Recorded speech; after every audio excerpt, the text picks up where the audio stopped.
Okey, hari ni aku nak kongsi sikit. Korang nak tahu tak sebab apa jadi macam ni? Kereta ni dia tak boleh hidup, susah hidup. Lepas tu power tak ada. Salah satu berpunca daripada macam ni, throttle body boleh jadi macam ni.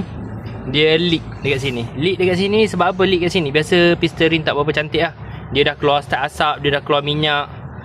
Piston ring tu tak cantik. Salah satu nak tahu tak cantik senang je. Kita buka je cap ni. Tengok.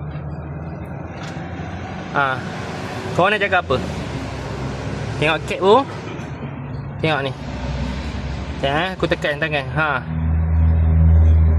Macam ni keadaan dia.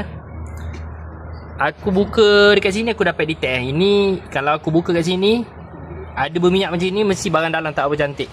Bila barang dalam tak apa cantik, dia akan pergi ke throttle body. Tu antara sistem kereta. Minyak hitam tu kena jaga lah. Kalau korang biar, boleh tak ada masalah biar. Power tak ada, dia slow-slow akan rosak tau. Macam ni kita terpaksa servis throttle body dulu. Lepas servis throttle body, kita akan suggest owner tukar minyak hitam lah. Tapi kena servis lah sikit. Kereta ni dah start susah nak hidup. Lepas tu bawa mati-mati. Dia dah start nak menggila. Kadang berpunca benda macam ni lah minyak hitam. Kadang orang cakap lah minyak hitam lambat sikit tukar. Boleh je, tapi bila kereta ni salah satu kereta runner, kereta buat hantar barang semua, memang lenjan lah. Lagi-lagi kalau benda lenjan ni memang kena tukar minyak hitam on time lah. Kalau jadi macam ni dah makan kos. Tapi boleh je servis dulu. Tapi dah jadi macam ni lah. Korang boleh tengok lah, teruk tak teruk.